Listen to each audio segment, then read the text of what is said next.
Good morning students, welcome to my YouTube channel basic concept of physics.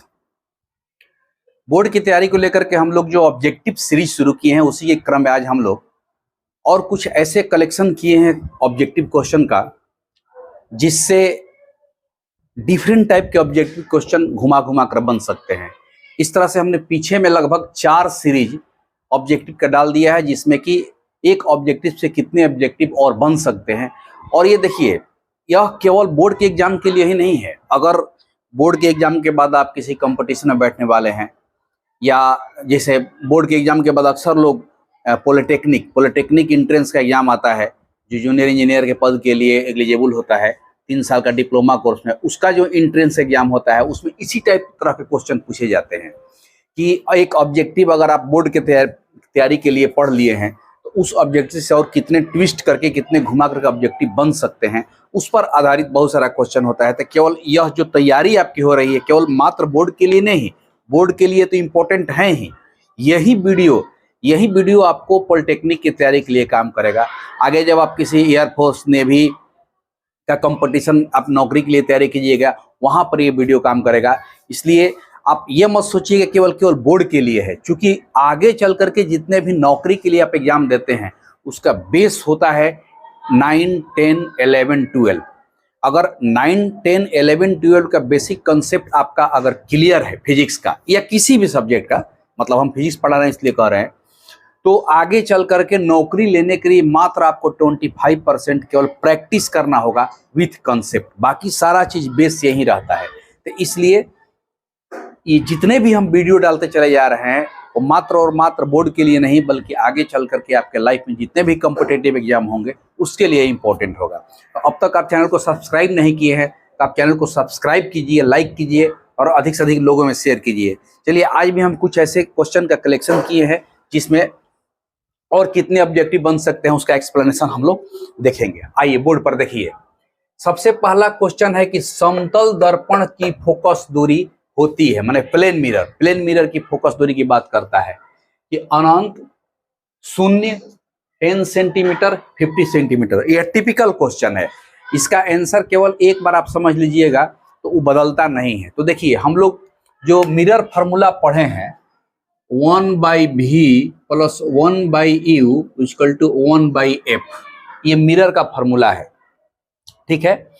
तो sign scheme के हिसाब से अगर जैसे मान लीजिए कि चूंकि हम जानते हैं कि समतल दर्पण में v और u हमेशा बराबर होता है, क्योंकि समतल दर्पण में जितना दूरी पर दर्पण से प्रतिबिंब रहता है, वस्तु रहता है, प्रतिबिंब भी उतना ही दूरी पर बनता है। तो अगर इसको हम मान लेते हैं x, तो उस कंडीशन में काल्पनिक प्रतिबिंब की फोकस दूरी धनात्मक, वस्तु की दूरी ऋणात्मक, और यहाँ रख देंगे चिन्ह परिपत्र के अनुसार, तो 1/x + 1/-x = 1/f। अब यहाँ देखिए 1/x, ये माइनस प्लस बन गया, माइनस होगा 1/x = 1/f, या कट गया तो यहाँ 0 हो गया तो 1/f।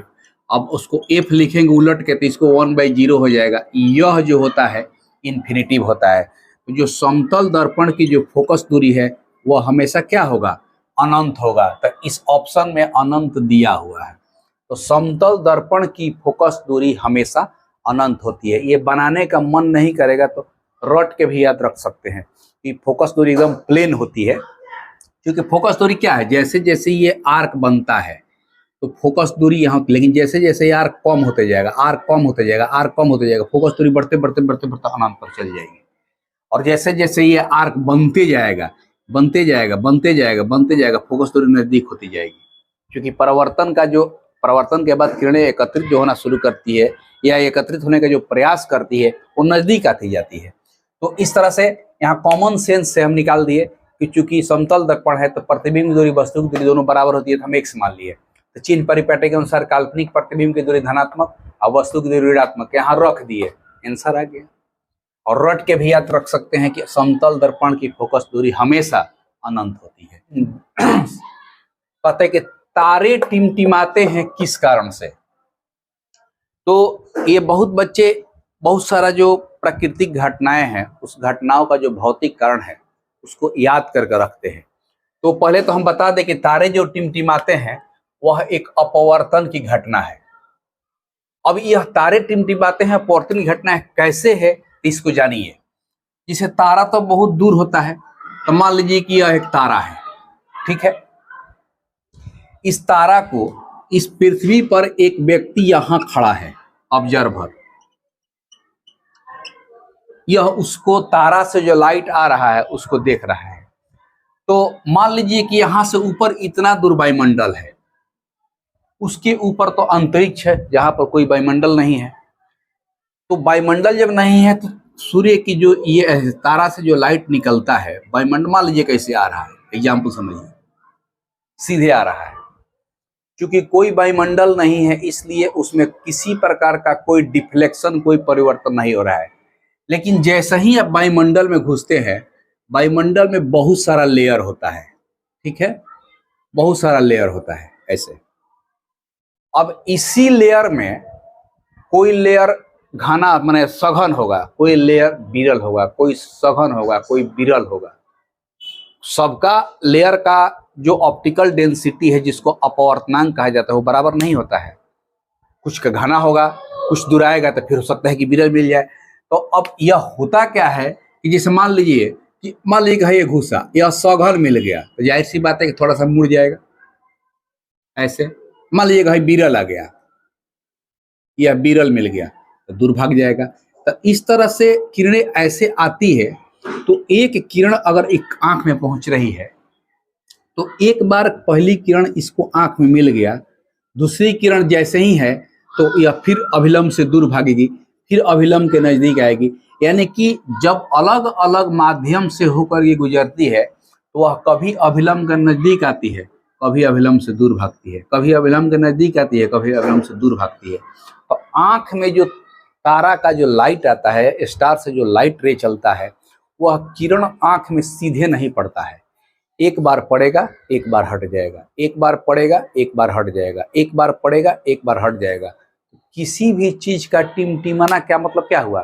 टिमटिमाना का मतलब कि आंख में लाइट का जो पड़ना है वह डिसकंटिन्यूअस हो गया, माने कभी पड़ रहा है, कभी नहीं पड़ रहा है, कभी पड़ रहा है, कभी नहीं पड़ रहा है, तो उसको बोलते हैं टिमटिमाना।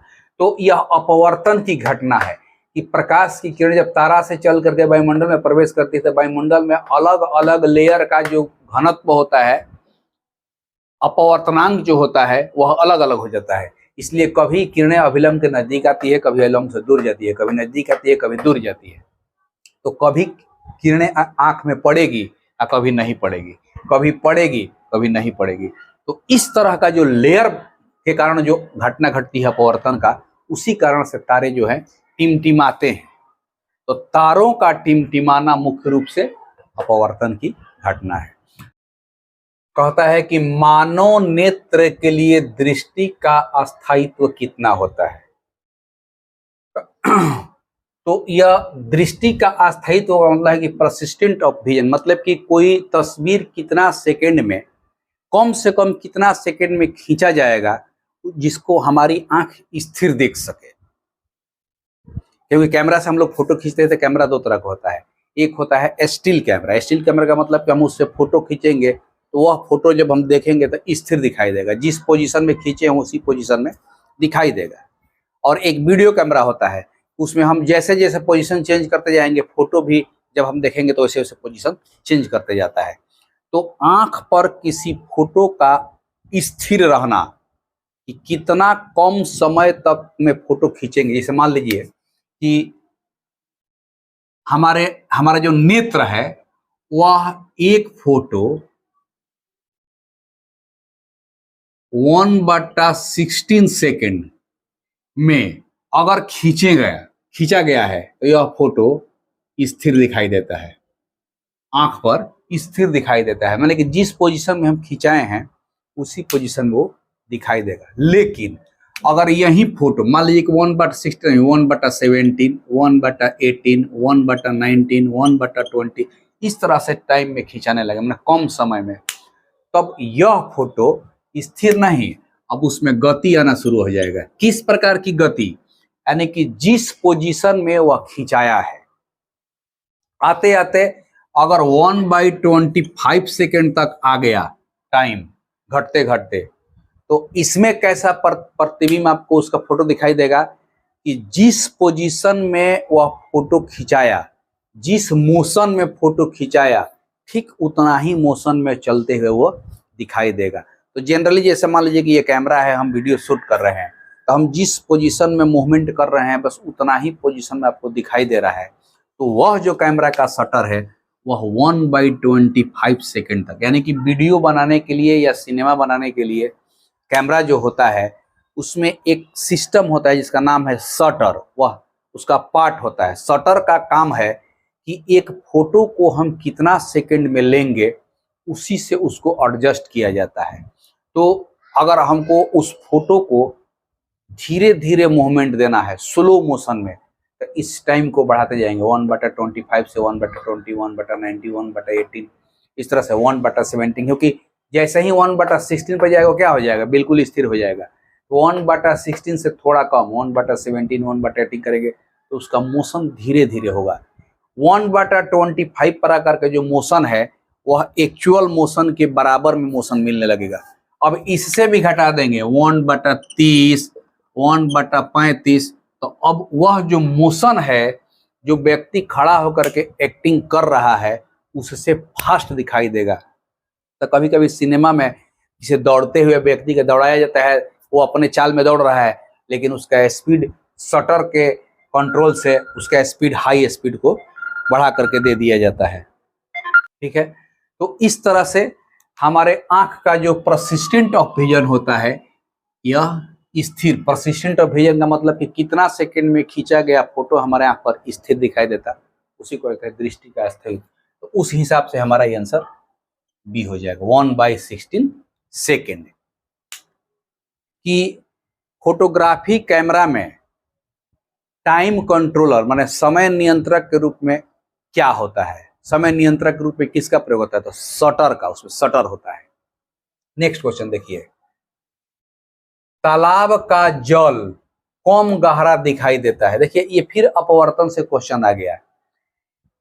तालाब का जल कम गहरा दिखाई देता है, या इसी को उलट के पूछता है कि पानी से भरी हुई बाल्टी का पेंदी उठा हुआ दिखाई देता है। दोनों बात सेम हो गया।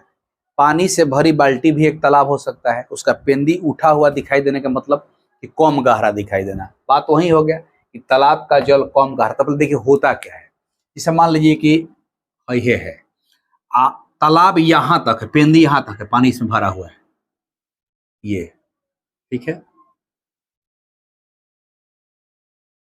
क्लियर हो गया।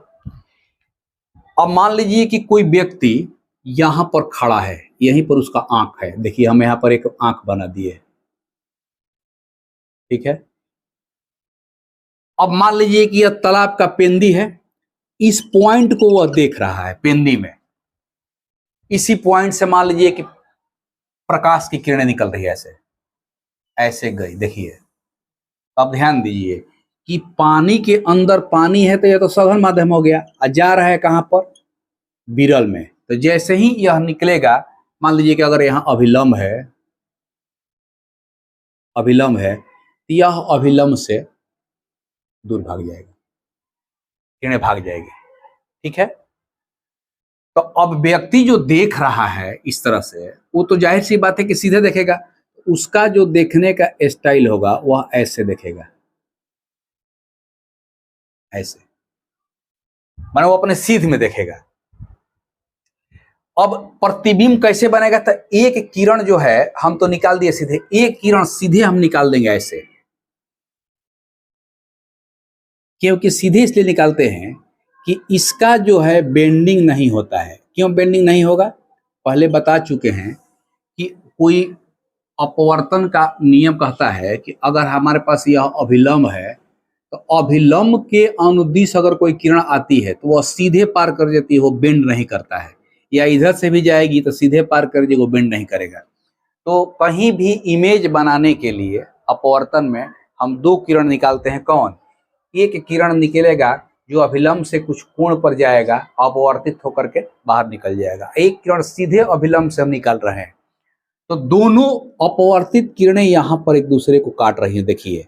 तो अगर तालाब यह है पॉइंट ए, तो वह देखिएगा यहाँ, तो जाहिर सी बात है कि एक्चुअल गहराई हई थी यहाँ तक, अब दिखाई दे रहा है हई इस तरह से। तो वह डिपेंड करेगा कि कितना गहराई कम होगा या कितना ऊंचा दिखाई देगा, कि उस पानी का घनत्व, माने घनत्व का मतलब क्या, अपवर्तनांक, उसके अंदर जो पानी है उसका अपवर्तनांक कितना है। जितना ही ज्यादा अपवर्तनांक होगा उतना ही ज्यादा ये किरणें मुड़ेंगी। अब जैसे मान लीजिए कि यही किरणें उतना ना मुड़ती, कम मुड़ती, कम मुड़ने का मतलब कि थोड़ा सा ऐसे मुड़ती, थोड़ा सा ऐसे मुड़ती, तो जाहिर सी बात है कि इसमें ऐसे आता, ऐसे आता तो यहाँ बनता, और कम मुड़ती तो ऐसे आता। तो जितना ही अधिक मुड़ाव होगा उतना ही पेंदी ऊपर की तरफ दिखाएगा, क्योंकि इमेज तो जहां उसका किरणें काटेंगे वहीं पर बनेगा। बाल्टी से भरी पानी, उसका भी क्वेश्चन भी पूछता है कि बाल्टी से भरी पानी का पेंदी, तो इसमें भी सेम चीज वही है।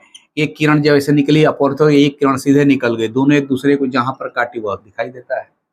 कोई ग्लास का स्लैब हम लोग टेबल पर रखते हैं, टेबल के नीचे कुछ लिखा हुआ कागज रहता है तो भी अपने स्थान से ऊपर की तरफ दिखाई देता है। तो ये सारी घटनाएं जो है वह सब के सब क्या है, अपवर्तन की घटना है।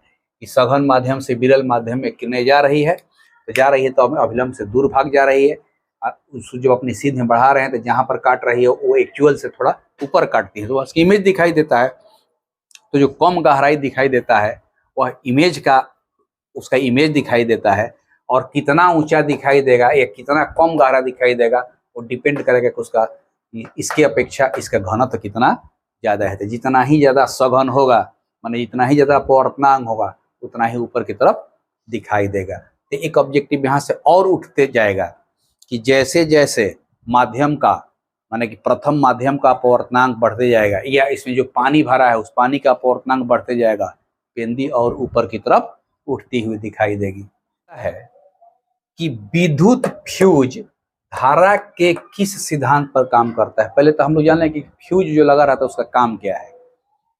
फ्यूज का काम है कि अगर सर्किट में जरूरत से ज्यादा धारा प्रवाहित हो रही है तो उस धारा के प्रवाह को काट देना या रोक देना, क्योंकि जरूरत से ज्यादा धारा प्रवाहित होगी तो जो अप्लायंस लगे हुए हैं, जो उपकरण लगे हुए डैमेज हो सकते हैं। तो यह जो फ्यूज होता है, फ्यूज यह एक मिश्र धातु होता है। काची काची का, सीसा प्लस टीन, सीसा प्लस टीन, सीसा और टीन से मिला करके एक मिश्र धातु बनता है, तो फ्यूज का तार का काम करता है। और फ्यूज वायर अक्सर जो होता है वह सीरीज में लगाया जाता है, ध्यान रखना होगा, सीरीज में, श्रेणी क्रम में, श्रेणी क्रम में। अब यहाँ से 2-3 क्वेश्चन हो गया। एक तो कि फ्यूज का तार किस चीज का बना होता है, तो सीसा और टीन का मिश्रण होता है। नंबर 1, फ्यूज तार परिपथ में कैसे लगाया जाता है, तो फ्यूज तार परिपथ में श्रेणी क्रम में लगाया जाता है, दूसरा आंसर हो गया। और तीसरा कि यह किस सिद्धांत पर कार्य करता है, तो मान लीजिए कि यहाँ पर एक फ्यूज का तार हम ऐसे से लगा दिए हैं, उसी से करंट यहाँ से आई जा रहा है ना, तो यहाँ इतना दूर जो फ्यूज लगा हुआ है इसी से होकर के करंट आई जाएगा, तब इधर आप आगे चल करके जाएगा। तो हम लोग जानते हैं कि अक्सर घर में फ्यूज उड़ जाता है। आप कहते हैं कि फ्यूज उड़ गया, उड़ने का मतलब क्या होता है कि ये जो तार दोनों छोर पर लगा रहता है फ्यूज में वह जल जाता है, जल जाता है, तो यहाँ से जो करंट का सप्लाई है वह बंद हो जाएगा।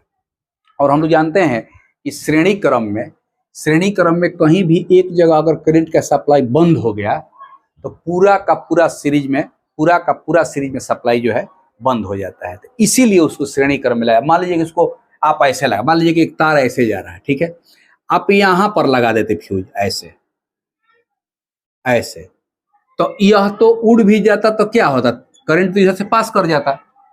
तो समानांतर क्रम में फ्यूज लगाने से कोई फायदा नहीं है। जब भी लगाएंगे हम, क्योंकि हम लोग फ्यूज लगाते हैं ताकि आगे का जो हमारा परिपथ है, आगे का जो सर्किट है वो सुरक्षित बच जाए। तो होता क्या है इसमें, देखिए कि इसका जो ये जो मटेरियल होता है जिसको अभी हम कहे यह मिश्र धातु, यह उच्च प्रतिरोध एवं निम्न गलनांक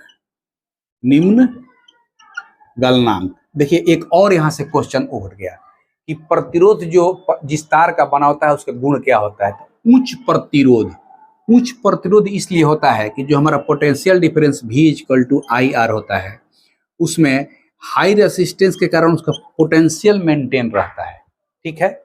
और निम्न गलनांक का मतलब होता है कि थोड़ा भी ज्यादा टेम्परेचर उसमें बढ़ा, तो थोड़ा भी ज्यादा टेम्परेचर क्यों बढ़ेगा, तो हम लोग जानते हैं कि जब परिपथ में कोई धारा बहती है तो उसमें हीट प्रेस होता है। वह हीट क्या होता है भाई, I स्क्वायर RT। तो मान लीजिए कि परिपथ का रेसिस्टेंस ही तो कांस्टेंट है, टाइम जो है अपना जा रहा है, लेकिन ये करंट का जो वैल्यू है, अगर मान लीजिए कि 2 एम्पियर से जैसे ही 3 एम्पियर हुआ तो यहाँ 2 दूनी का 4 है, 3 का 9, कितना बढ़ गया। तो करंट का जो वैल्यू है थोड़ा भी बढ़ेगा तो यह हीट जो है बहुत अधिक बढ़ जाता है, और हीट अधिक बढ़ जाने से जो इसका तार होता है वह निम्न गलनांक का मतलब क्या होता है कि वह न्यूनतम तापमान जिस पर कोई चीज गल जाए। तो जब जैसे ही तापमान बढ़ेगा निम्न गलनांक होने के कारण यह फ्यूज हो जाएगा, माने गल के खत्म हो जाएगा। तो जब गल के खत्म हो जाएगा तो यहाँ से करंट का सप्लाई बंद हो जाएगा और आपका पूरा का पूरा जो सर्किट है वह सुरक्षित बच जाता है। तो कितना चीज हो गया इससे क्वेश्चन से कि फ्यूज का तार क्या होता है, तो एक मिश्र धातु होता है। किस चीज का बना होता है, तो सीसा और टीन का बना होता है। इसका कैरेक्टर क्या होता है, तो उच्च प्रतिरोध होता है और निम्न गलनांक होता है। उच्च प्रतिरोध होता है क्योंकि वोल्टेज मेंटेन रहे, और निम्न गलनांक इसलिए होता है ताकि थोड़ा भी ज्यादा करंट बढ़ेगा तो हीट क्रिएट होगा, और हीट क्रिएट होगा तो तुरंत ही गल जाएगा और आगे का सर्किट में करंट प्रवाह बंद हो जाएगा और पूरा का पूरा सर्किट सुरक्षित बच जाएगा। तो इस तरह से इतना कैरेक्टर इसमें एक साथ मिल के आ गया। और भी ध्यान रखना है कि जो फ्यूज वायर होता है हमेशा किस में जोड़ेंगे, श्रेणी क्रम में जोड़ेंगे। तो इतना ऑब्जेक्टिव इससे आपको मिल गया। यहाँ पर जो उसका है फ्यूज के धारक के पर, तो ये ऊष्मीय प्रभाव, क्योंकि हीट क्रिएट होता है तब वो जलता है, ठीक है। लास्ट क्वेश्चन कहता है कि जल विद्युत संयंत्र किस ऊर्जा को विद्युत ऊर्जा में बदलता है। माने कि जल विद्युत संयंत्र मतलब कि hydro electric power. Hydro electric power का मतलब कि जहां पानी के धारा से विद्युत का उत्पादन किया जाता है उसको हाइड्रो इलेक्ट्रिक कहा जाता है। तो सबसे पहले जान लीजिए कुछ सिस्टम होता कैसे है। देखिए जैसे मान लीजिए कि यह नदी बह रही है, यहाँ से यह नदी बह रही है, ठीक है। तो नदी बहती है तो वहां पर होता क्या है कि नदी में डैम बनाया जाता है, बांध। यहाँ मान लीजिए कि नदी में एक हम बांध बना दिए, डैम, ये बांध हो गया डैम, ठीक है। तो जब बांध बनेगा तो जैसे मान लीजिए कि नदी इतना बह रही है तो डैम जैसे ही बनाएंगे बांध पर यहाँ पानी चढ़ना ऊपर हो जाएगा, ऐसे पानी ऊपर की तरफ बढ़ते जाएगा, ऊपर की तरफ बढ़ते जाएगा, ऊपर की तरफ बढ़ते जाएगा, ऊपर की तरफ बढ़ते जाएगा। इतना हाइट तक पानी पहले उसमें जमा होगा, अब अधिक होगा तब यहाँ ऊपर से पानी आगे की तरफ जाता है, एक्स्ट्रा जो पानी होता है। तो इतना पानी जमा हो गया तो आप देखिए कि यहां से लेके यहां तक ये हाइट जो है पानी का बढ़ गया उस जगह पर, तो जो प्रेशर होगा इस जगह पर प्रेशर बहुत हाई हो जाएगा, माने कि इस पेंदी में हाई प्रेशर क्रिएट होगा। कैसे, तो P बराबर होता है H रो G, जहां रो क्या है, ये घनत्व है इस पानी का, G क्या है तो गुरुत्वीय त्वरण है जिससे पानी को खींच रहा है नीचे की तरफ, और H क्या है पानी का वो हाइट कितना हो गया उस पेंदी में। तो जैसे जैसे इस नदी में पानी का हाइट बढ़ते जाएगा बढ़ते जाएगा बढ़ते जाएगा, इस जगह पर प्रेशर बढ़ते जाएगा, और होता क्या है कि यहीं से ये पतला पतला पाइप के जरिए पानी जो है जाता है, और नीचे में बड़ा बड़ा टरबाइन लगा रहता है, इस तरह से टरबाइन पंखे, उसी पर ये हाई स्पीड में पानी गिरता है तो टरबाइन तेजी से नाचता है और उसी से डायनेमो को नचाया जाता है। वो उस जहां पर नदी है, जहां डैम बनाया गया है, वहीं पर जमीन के अंदर में अंडरग्राउंड में ये सारा सिस्टम क्रिएट रहता है कि हाई प्रेशर जैसे ही यहाँ पर पानी का, चूंकि डैम बनाने से पानी का हाइट बढ़ जाएगा, वहां पर पानी जमा होते होते, और जब हाइट बढ़ जाएगा तो इस पॉइंट पर जो है प्रेशर जो है हाई हो जाएगा, प्रेशर हाई हो गया। अब हाई प्रेशर से जब यहाँ से पानी नीचे गिरेगा तो इस पर पड़ता है, उसके टरबाइन पर। टरबाइन का पंखी तेजी से नाचने लगता है और उससे जुड़ा हुआ डायनेमो नाचने लगता है। डायनेमो से ही विद्युत का उत्पादन होता है। तो कॉन्सेप्ट उसका वही है कि किसी तरह से डायनेमो को नचा देना।